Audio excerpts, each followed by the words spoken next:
Hello friends, सुमाटाक art and education में आपका स्वागत है। आज हम अपने इस वीडियो में देखेंगे पाचन तथा उत्सर्जन। छोटी आंत मुख्यतः 3 भागों यथा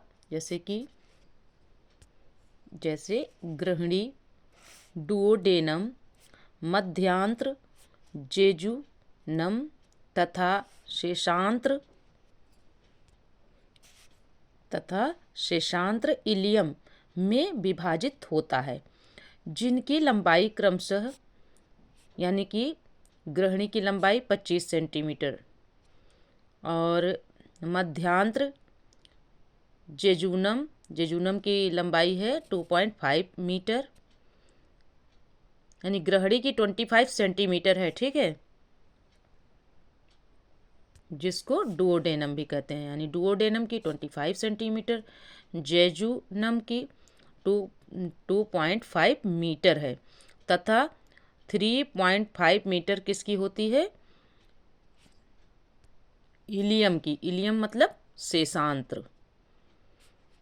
आगे देख लेते हैं। मानव शरीर में पाचन का अधिकांश भाग छोटी आंत में संपन्न होता है। यानी जो हम पचाते हैं वो किस आंत में संपन्न होता है? छोटी आंत में। पचे हुए पदार्थों का अवशोषण भी मुख्यतः छोटी आंत में होता है। पचे हुए पदार्थों का अवशोषण कहाँ होता है? छोटी आंत में होता है मुख्यतः। लार में एंजाइम एमाइलेज होता है। लार में क्या होता है? एंजाइम यानी एमाइलेज होता है, जो स्टार्च को शर्करा में तोड़ता है। जो किसको शर्करा में तोड़ता है? स्टार्च को शर्करा में तोड़ता है। मनुष्य शरीर में खून की शुद्धिकरण की प्रक्रिया डायलिसिस कहलाती है। प्राकृतिक रूप से शरीर में यह प्रक्रिया वृक्क यानी किडनी द्वारा संपन्न होती है। यह रुधिर से फास्फेट, नाइट्रोजन यौगिक, यूरिया तथा यूरिक अम्ल को पृथक करता है और रक्त के परासरणी दाब ओपी एवं उसकी मात्रा का नियमन करता है। वक्र के क्षतिग्रस्त हो जाने पर इस कार्य हेतु अपोहक या डायलाइजर का प्रयोग किया जाता है, जो कि कृत्रिम वृक्क के रूप में कार्य करता है। एंजाइम मूलतः प्रोटीन होते हैं। एंजाइम क्या होते हैं? मूल रूप से प्रोटीन होते हैं, जो बायो उत्प्रेरक के रूप में जैव रासायनिक क्रियाओं को उत्प्रेरित या उनकी गति को बढ़ाने का कार्य करते हैं। लीवर क्या होते हैं? यकृत। मानव शरीर की सबसे बड़ी ग्रंथि पूछा जाता है, मानव शरीर की सबसे बड़ी ग्रंथि कौन सी है? लीवर। तो इम्पॉर्टेंट है, ठीक है। यह मानव शरीर का एक महत्वपूर्ण पाचक अंग है, जिसके द्वारा लगभग 500 क्रियाओं का संपादन किया जाता है। पित्त बाइल का उत्पादन, रक्त प्लाज्मा के कुछ प्रोटीनों का उत्पादन, ग्लाइकोजेनोसिस क्रिया द्वारा फिर से देख लेते हैं। ग्लाइकोजेनोसिस क्रिया द्वारा ग्लूकोज का ग्लाइकोजन में परिवर्तन, रक्त में अमीनो अम्लों का नियमन तथा विषाक्त अमोनिया को यूरिया में परिवर्तित करना आदि यकृत की मुख्य क्रियाएं हैं। आगे देख लेते हैं। ट्रिप्सिन, टाइलिन तथा पेप्सिन पाचक एंजाइम हैं। ये तीनों क्या हैं? पाचक एंजाइम है। कौन कौन? Trypsin, ptyalin, pepsin. ये तीनों पाचक एंजाइम के रूप में कार्य करते हैं, जिनका स्राव क्रमशः अग्नाशय यानी ट्रिप्सिन का स्राव कहाँ होता है? अग्नाशय में होता है। टाइलिन का लार ग्रंथियों में होता है तथा पेप्सिन का अमाशय द्वारा होता है।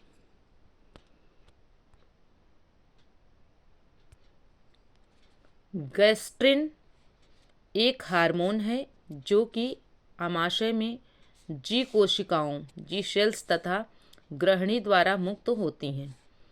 यह गैस्ट्रिक अम्ल के स्रावण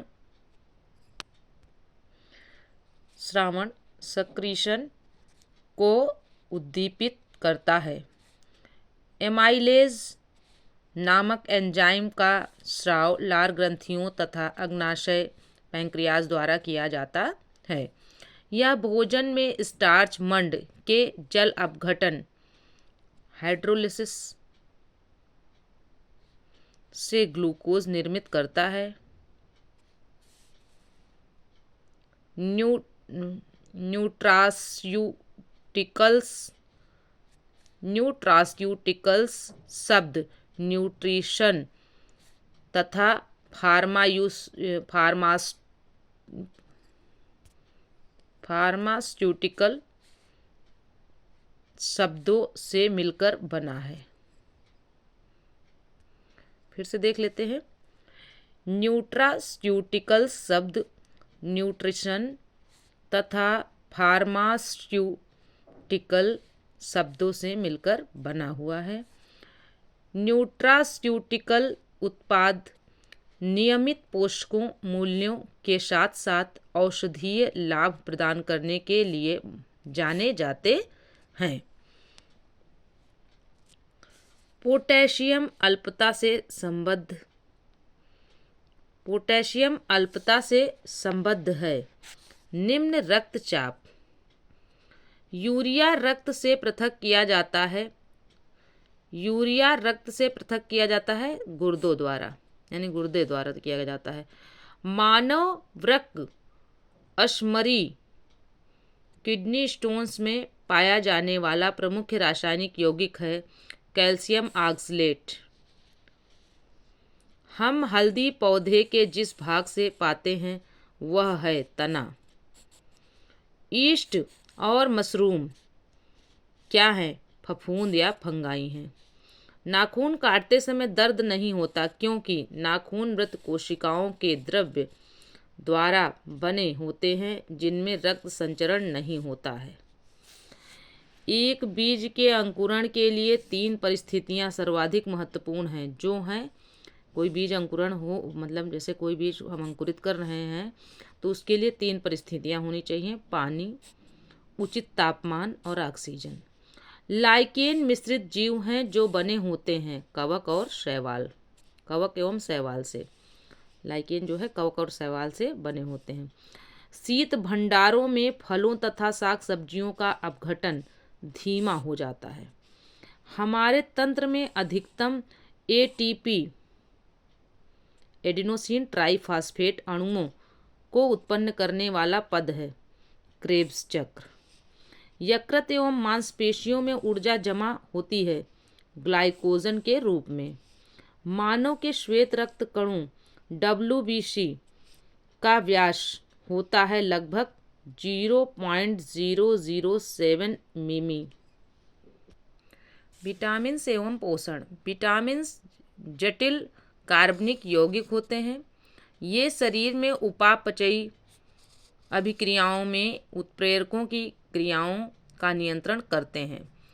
अब तक लगभग 20 प्रकार के विटामिन ज्ञात हो चुके हैं, जिनकी 2 श्रेणियां जल में घुलनशील BC तथा वसा में घुलनशील ADEK हैं, यानी vitamin A, vitamin D, vitamin E और विटामिन के हैं। भोजन के वर्ग में वसा फैट्स में प्रति यूनिट कैलोरी की मात्रा सर्वाधिक होती है। 1 ग्राम कार्बोहाइड्रेट्स या प्रोटीन के उपापचयी जारण से लगभग 4 किलो कैलोरी, जबकि 1 ग्राम वसा के जारण से 9.3 किलो कैलोरी ऊर्जा प्राप्त होती है। वसा के स्रोत जंतु तथा वनस्पति दोनों हैं। विटामिन ए का रासायनिक नाम क्या है? रेटिनाल है। विटामिन ए का रासायनिक नाम क्या है? रेटिनाल है। ये सब पूछे जाते हैं और इम्पॉर्टेंट पॉइंट्स हैं, इसलिए जो है इनको ध्यान से देखिएगा। इसे संक्रमण रोधी विटामिन भी कहते हैं। इसका प्रमुख कार्य दृष्टि रंगाओं रोडाप्सिन के संश्लेषण में भाग लेना है। इसकी कमी से रतौंधी नाइट ब्लाइंडनेस नामक रोग होता है। यह मानव शरीर में यकृत में काफ़ी मात्रा में संचित रहता है। विटामिन ए की बात कर रहे हैं यहाँ पे। विटामिन ए प्रमुख स्रोत, अब इसके प्रमुख स्रोत क्या क्या हैं विटामिन ए के? हरी सब्जियाँ, गाजर, यकृत, दूध, मक्खन, अंडा, मछली का तेल इत्यादि जो है इसके स्रोत हैं। अब विटामिन B1 का रासायनिक नाम क्या है? विटामिन B1 का रासायनिक नाम है थायमीन। इसे फंक 1912 ने चावल की छीलन से पृथक किया था, किंतु विशुद्ध रूप से विलियम्स 1934 ने पृथक किया। इसकी कमी से यानी विटामिन विटामिन B1 की कमी से बेरी बेरी नामक रोग होता है। विटामिन B1 की कमी से कौन सा रोग होता है? बेरी बेरी नामक रोग हो जाता है। विटामिन B2 का रासायनिक नाम राइबोफ्लेविन है। विटामिन B2 का रासायनिक नाम क्या है? राइबोफ्लेविन। B1 का क्या था? थायमीन। ठीक है, रिलेट करके पढ़ते चलेंगे। इनकी कमी से किलोसिस नामक रोग होता है। किसकी? B2 की कमी से, यानी विटामिन B2 की कमी से कौन सा रोग होता है? किलोसिस नामक रोग होता है। अब विटामिन B12 का रासायनिक नाम क्या है? साइनोकोबालमिन। साइनोकोबालमिन विटामिन B12 का नाम है, रासायनिक नाम है। ठीक है, अब इसका B12 का प्रमुख घटक क्या होता है? विटामिन B12 का प्रमुख घटक होता है कोबाल्ट। यह विटामिन वृद्धि के लिए आवश्यक होता है। विटामिन B12 क्या होता है? वृद्धि के लिए आवश्यक होता है। इसकी कमी से रक्त अल्पता होती है तथा तंत्रिका तंत्र की कार्य की गड़बड़ हो जाती है। इसकी कमी से यानी विटामिन B12 की कमी से रक्त अल्पता होती है, यानी रक्त की कमी हो जाती है तथा तंत्रिका तंत्र की कार्य की गड़बड़ हो जाती है। इसके महत्वपूर्ण स्रोत यानी विटामिन B12 के महत्वपूर्ण स्रोत क्या है? मांस, मछली, यकृत, दूध, पनीर इत्यादि। आंत के जीवाणु भी इसका संश्लेषण करते हैं। आंत के जीवाणु भी इसका संश्लेषण करते हैं। विटामिन C, अब विटामिन C देख लेते हैं। विटामिन C का रासायनिक नाम क्या है? एस्कॉर्बिक अम्ल। इसका उत्तम स्रोत खट्टे फल, यानी विटामिन C का उत्तम स्रोत क्या है? खट्टे फल है, जैसे आंवला, नींबू, संतरा, मौसम्मी इत्यादि।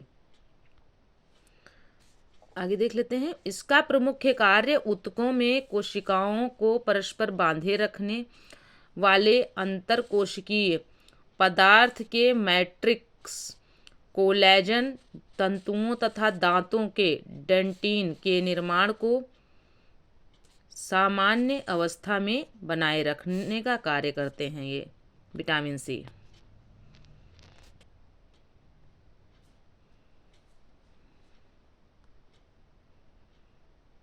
आगे देख लेते हैं। यह लौह अवशोषण में सहायक होता है, यानी विटामिन C। विटामिन C कमी से शरीर में स्कर्वी नामक रोग हो जाता है, यानी विटामिन C की कमी से कौन सा रोग होगा? स्कर्वी नामक रोग हो जाता है। इसके प्रभाव से घाव नहीं भरते हैं। स्कर्वी नामक जब रोग हो जाएगा तो आपके घाव नहीं भरेंगे। आगे है विटामिन K। विटामिन K का रासायनिक नाम फिलोक्विनोन या नेफ्थाक्विनोन है। विटामिन K रुधिर स्राव रोधी पदार्थ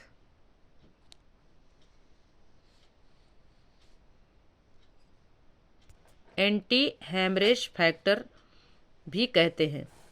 इसकी कमी वाले व्यक्तियों का ऑपरेशन आसानी से नहीं किया जा सकता, क्योंकि अधिक रुधिर बह जाने का डर बना रहता है, यानी विटामिन K की कमी। इसका स्रोत हरी सब्जियां, यानी विटामिन K का स्रोत क्या है? हरी सब्जियां हैं, अंडा है, यकृत है इत्यादि हैं। आंत के जीवाणुओं द्वारा इनका संश्लेषण किया जाता है। विटामिन D का रासायनिक नाम कैल्सीफेरॉल है। विटामिन D का रासायनिक नाम क्या है? कैल्सीफेरॉल। विटामिन D इसे हार्मोन भी माना जाता है, यानी विटामिन D को हार्मोन भी माना जाता है। विटामिन D निर्माण सूर्य की किरणों के प्रभाव से हमारी त्वचा कोशिकाओं द्वारा किया जाता है। इसके अलावा मक्खन, यकृत, अंडों की जर्दी, वृक्क इत्यादि से भी यह मिलता है। इसकी कमी से बच्चों में रिकेट्स, सूखा रोग तथा वयस्कों में ओस्टियोमैलेशिया नामक रोग हो जाता है। विटामिन डी की कमी से कौन सा रोग होता है? बच्चों में सूखा रोग या रिकेट्स हो जाता है। और वयस्कों में कौन सा रोग होता है? ओस्टियोमैलेशिया नामक रोग हो जाता है। केला मुजेसी फल केला मुजेसी कुल के अंतर्गत आता है। केला यानी बनाना मुजेसी, फिर से देख लेते हैं। केला या बनाना मुसेसी कुल के अंतर्गत आता है। इसमें प्रचुर मात्रा में कार्बोहाइड्रेट्स पाया जाता है। ठीक है, बनाना और मुसेसी में जो है प्रचुर मात्रा में कार्बोहाइड्रेट्स पाया जाता है। इसके अलावा इसमें वसा यानी केला और मुसेसी में वसा, प्रोटीन, खनिज, लवण एवं विटामिन्स पाए जाते हैं। केले में 89 किलो कैलोरी प्रति 100 ग्राम ऊर्जा प्राप्त होती है। बाल केराटिन नामक प्रोटीन का बना होता है। केराटिन प्राणियों में नाखून और बालों का प्रमुख संरचनात्मक घटक है। टायरोसिन प्रोटीन की प्रचुरता वाले खाद्य पदार्थों में उपस्थित अमीनो अम्ल है। टायरोसिन क्या है? एक प्रकार का अमीनो अम्ल है।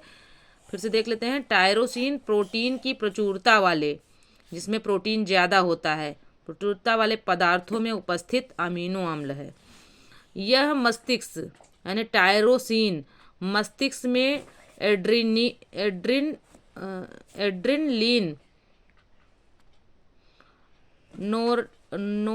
नोरएड्रेनलिन तथा और डोपामाइन आदि न्यूरोट्रांसमीटर्स का निर्माण करता है। फिर से देख लीजिए। यह मस्तिष्क में यानी टायरोसिन मस्तिष्क में एड्रेनलिन,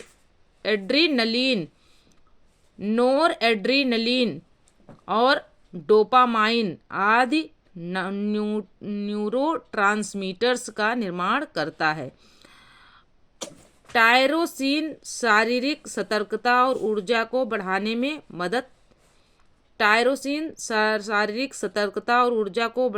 मदद मिलती है। टायरोसिन के कारण इसकी कमी से यानी टायरोसिन की कमी से व्यक्ति स्वयं को दुखी और सुस्त महसूस करता है। पालक के पत्तों तथा अन्य हरी सब्जियों में सर्वाधिक आयरन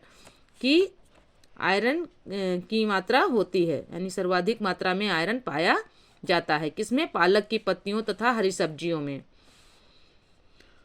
आयरन शरीर में हीमोग्लोबिन तथा साइटोक्रोम एंजाइम का घटक है। आयरन क्या है? शरीर में हीमोग्लोबिन तथा साइटोक्रोम एंजाइम का घटक है।